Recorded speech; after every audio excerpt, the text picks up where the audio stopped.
Mr. Ronald Umanzor. Yes. You speak English? Yes. Sir, you're charged with driving while intoxicated, second offense. You're facing up to a year in jail and or a $4,000 fine. We are going to do probable cause. You have the right to remain silent. Anything you say can or will be used against you. You have the right to have an attorney present. If you cannot afford one, one will be appointed to you, sir. Okay. On March 20th, 2025, an officer observed the defendant's vehicle. And here's the setup. Second DWI, talking to prostitutes, nearly hitting a cop car. It's not just a traffic stop anymore. This is the kind of cocktail that guarantees courtroom drama. Question for you, should refusing field tests make the penalty worse? In the street and observed the defendant talking to prostitutes on the street in or around the 3700 block of Tidwell Road. Officer followed the defendant's vehicle into a nearby motel and they were almost struck head-on by the defendant. A traffic stop was initiated. The officer observed the defendant to be the driver and sole occupant of the vehicle and observed the strong odor of alcohol upon his breath. The defendant refused to answer questions without a lawyer present. The officer observed the strong odor of alcohol upon his breath, slurred speech, and bright glassy eyes. SFSTs were conducted 6 out of 6 on the HDN, and the defendant refused the walk and turn in one leg stand. The defendant refused to provide a breath specimen. Judge, that's not how I read the offense report. I read that after he almost struck them, they then followed him, and then he came to a complete stop in the roadway, and then they stopped him. So I don't see any traffic violation, I'm looking at the dim side, Judge. Okay. And that's for me, it's a distinction from what was read. So what? It says, they viewed the defendant, speaking to prostitutes on the street and around the 700th block of Tidwell Road. Talking to people. Officer stated, sorry, Judge. Yeah, thank you. I'm just reading. Yeah. Officer stated that they followed the defendant's vehicle into a nearby motel and they were almost struck head on by the defendant's vehicle as it exited the motel parking area. The officer then stated that they have activated their emergency lights in the patrol vehicle and got behind the defendant's vehicle. Did they let him drive a little bit and then pull him over, or was it? Yeah, he got into my understanding, he got into the roadway and then he came to a stop and then they stopped him. So I don't see any traffic violation. I don't see any crime being committed. I mean, I don't know. I mean, perhaps there were. She's saying that he almost hit them, right? And maybe he went out a little bit more and then sees them, and I don't know. No, yeah, they're asking you to assume. Hits them, so at that point they pull him over. I mean, go get the video, go get body cam. If you see something different, Sure. always. I do think that there's sufficient probable cause to go forward with the case. Mr. Umanzor, can you run his license, please? Yes. His driver's license is eligible, Your Honor. I am now placing a restriction on your license, Mr. Mansour. You are not allowed to drive any vehicle that's not equipped with an ignition interlock on it. I'm also ordering you not to consume alcohol or illegal drugs, and I'm going to randomly test you. If I find that you're consuming alcohol or illegal drugs, I will revoke your bond, put you in jail. No more PR bonds. Do you understand? Yes, sir. No, sir, Mr. Officer. Yes, sir. Likewise, you are not to drive any vehicle unless it has an ignition interlock. I'm sending notice to DPS in Austin so that every single officer in this state knows. Notice the judge's move here, ignition interlock. Alcohol ban, random tests. That's basically house arrest for your liver.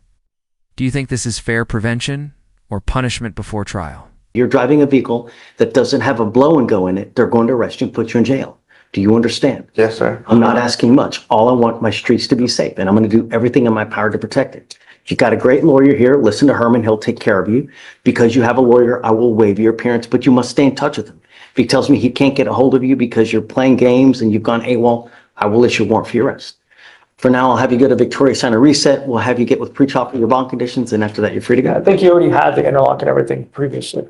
And it's the agency. Okay, All right. Mr. Manzor. So I'm here on Mr. Hunter. Okay. He had an issue, he bond forfeited, he's back for an arraignment today.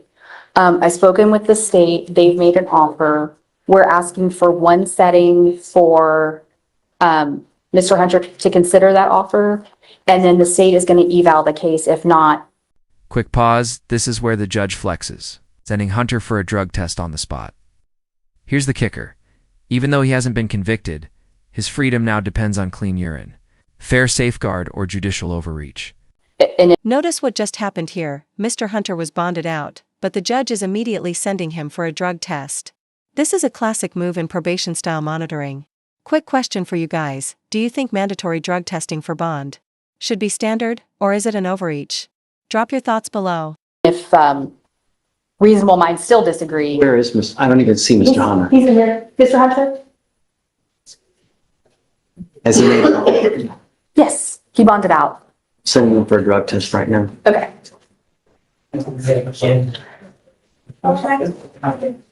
Right.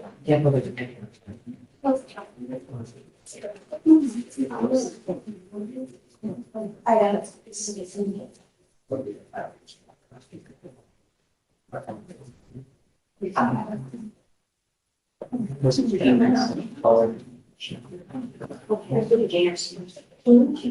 I don't know what you have offered.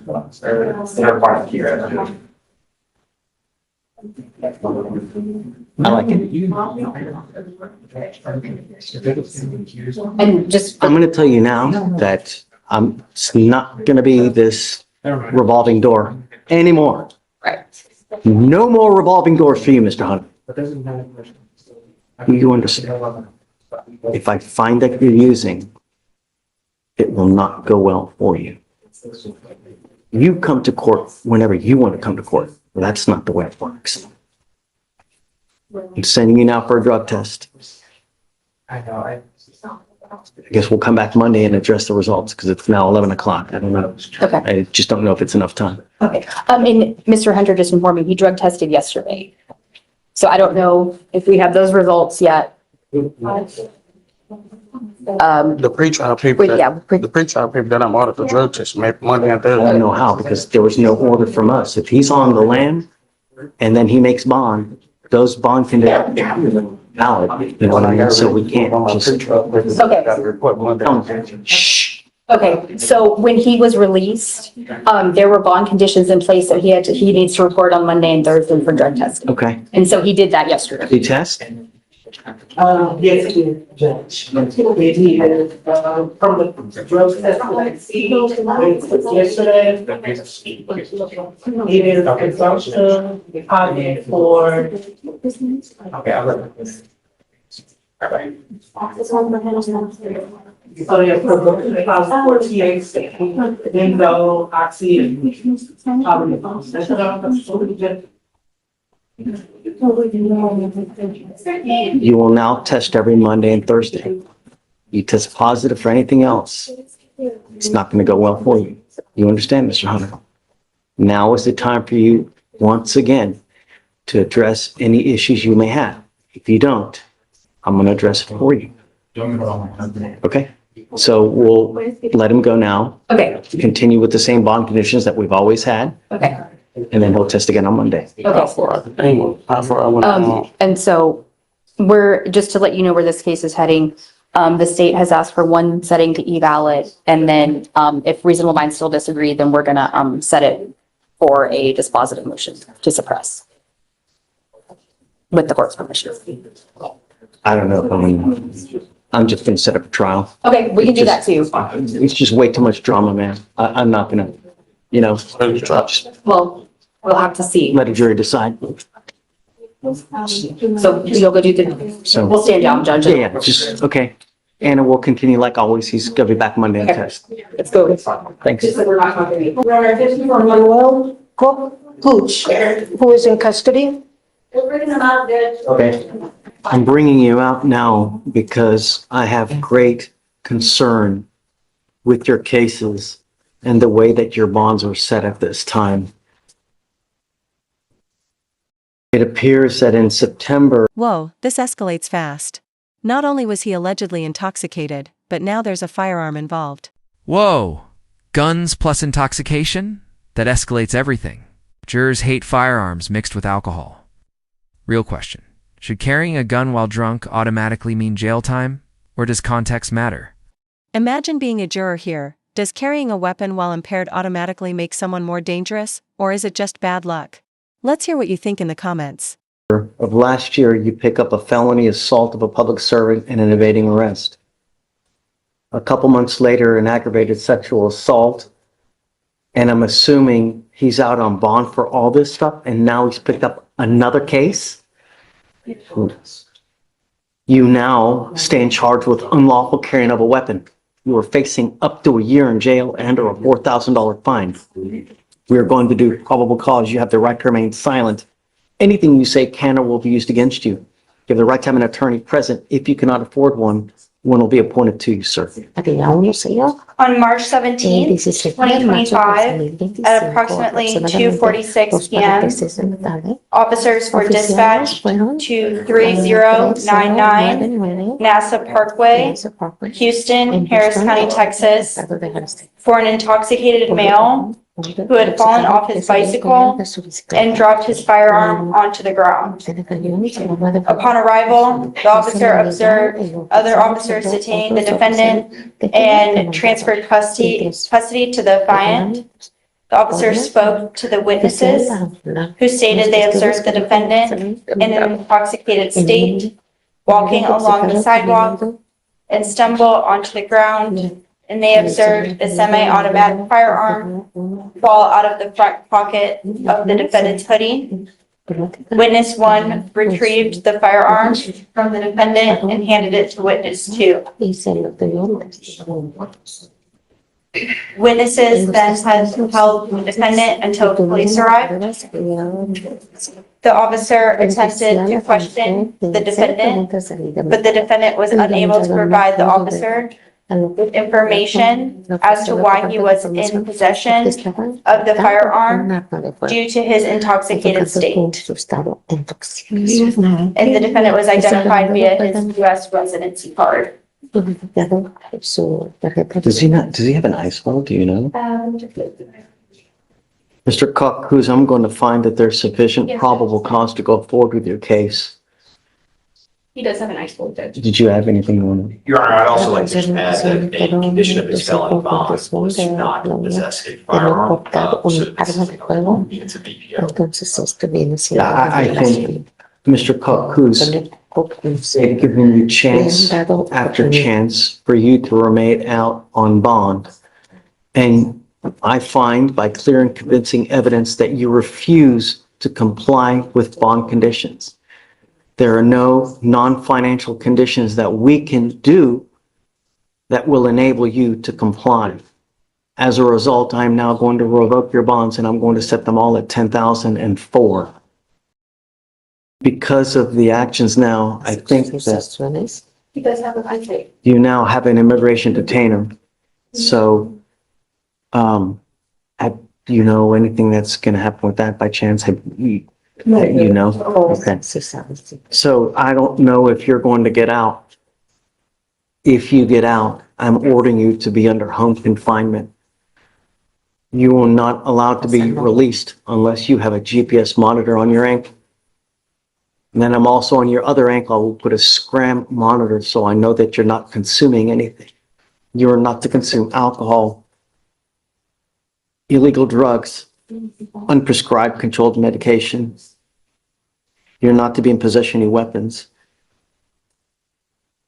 Do you understand, sir? Yes. Okay. We need him to sign the conditions and then after that, we'll set him. It looks like the felony is set for, May. Let's do 30 just in case. And then if nothing's happened in the felony, then we can do another 30 after that time. So, okay.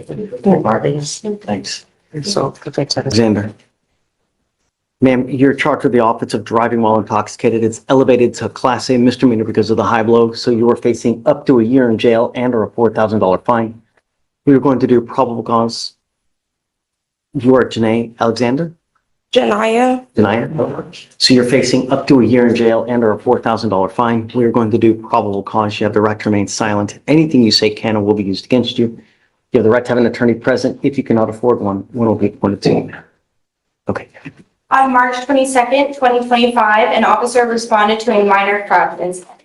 Upon arrival, the officer met with the wheel witness officer who stated that he was conducting a safety control of a disabled 18-wheeler on the shoulder with his emergency lights activated. The officer stated that he was on the shoulder when he was struck on the driver's side by the defendant's vehicle. After the crash, the officer observed the vehicle to continue to travel southbound. A traffic stop was initiated. The officer made contact with the defendant, the driver, and sole occupant of the vehicle, and immediately detected the strong odor of alcohol upon her breath and slurred speech. The defendant exited the vehicle, and the officer observed unsteady balance. The defendant admitted to consuming alcoholic beverages prior to driving. The affiant officer made contact with the defendant and observed the same signs of intoxication. The defendant stated that she was on her way home from a bar and consumed 1 mixed drink at 9 p.m. The defendant stated she was unaware of when she struck the patrol vehicle.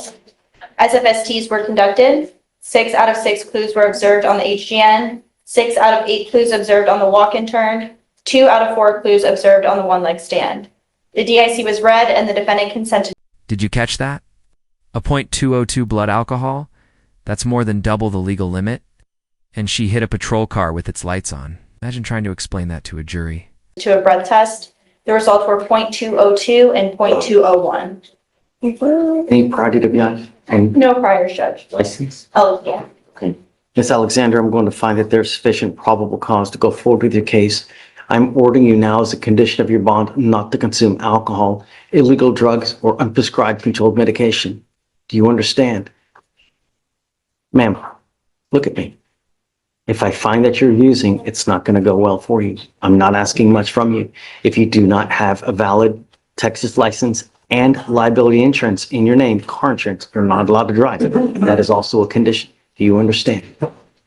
How old are you, ma'am? You're, 23. do you have the ability to hire a lawyer? Would you like to apply for a court appointment? I don't have, I need one. Okay. So Deputy Miranda is going to give you an application for an appointed lawyer. I'm going to have you sign a receipt. Victoria will have you take a seat in the jury box while you fill it out. You will meet with pre-trial for your bond conditions, and then I'll have you talk to someone here shortly. Okay?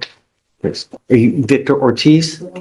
No, Judge. No, this is Osman Rodriguez. Yes. Mr. Rodriguez, you're charged with driving while intoxicated. You're facing up to a year in jail and or $4,000. We are going to do probable cause. You have the right to remain silent. Anything you say can or will be used against you. You have the right to have an attorney present if you can afford one. One will be appointed to you. On March 21st, 2025, an officer responded to a two-vehicle accident that occurred near the 5,000 block of Bingle Road. The complainant stated that she had made a right-hand turn northbound on Bingle Road and was already traveling northbound when she was struck on her driver's side by a white van. The complainant identified the defendant as the sole occupant and driver of the striking vehicle. The officer made contact with the defendant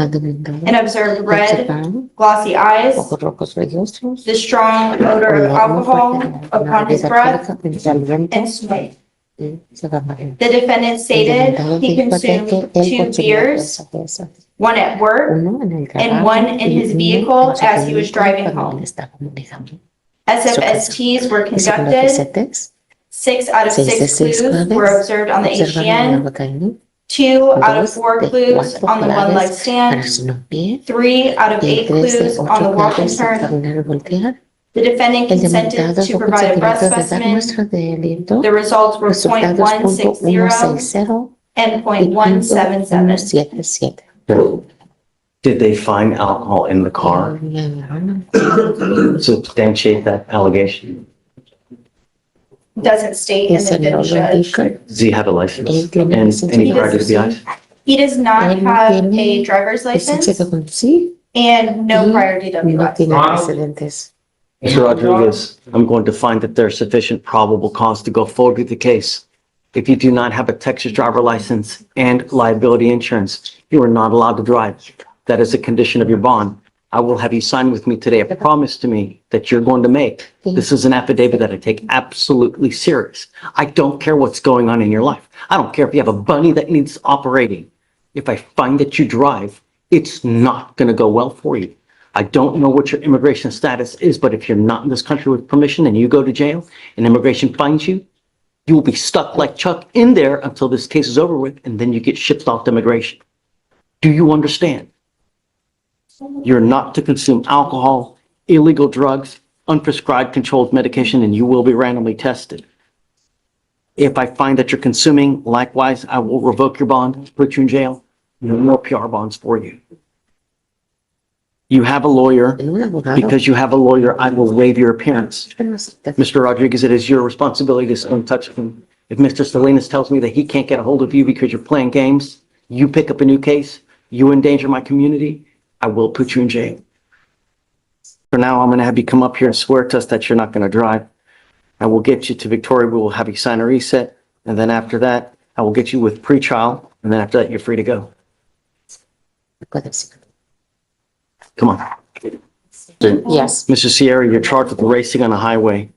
You're facing up to 6 months in jail and or a $2,000 fine. We're going to do probable cause. You have the right to remain silent. Anything you say can or will be used against you. You have the right to have an attorney present. If you cannot afford one will be appointed to you, sir. Yo no. On March El 23rd, 23 de marzo 2025, 2025. an officer observed a vehicle engaging in a legal street race Una carrera de at rally the 12,425th block 25 of Wood Forest Boulevard in Harris County, Texas. Entonces dejar este gas. Both the defendant's vehicle and another vehicle passed the officer at a high rate of speed while attempting to pass each other in a competitive manner in an attempt to outdistance each other. The officer observed the defendant drive 96 miles per hour in a 40-mile-per-hour zone. A traffic stop was initiated. The defendants began to pick up speed while swerving through multiple lanes and cutting off other drivers on the roadway in an attempt to outdistance each other. The defendant admitted to speeding but denied racing. The co-defendant is a juvenile. Estación a coche. You want his license? Let's see if he has a license. Yes, Judge. He does not have a driver's license on file, Your Honor. Mr. Sierra, I'm going to find that there's sufficient probable cause to go forward with your case. You do not have a Texas driver license.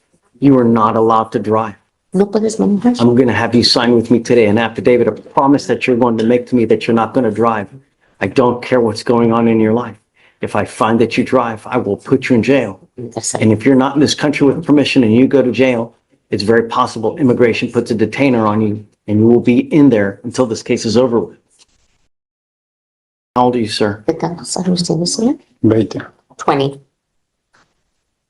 Did you want to apply for a court-appointed lawyer? Sí. Yes.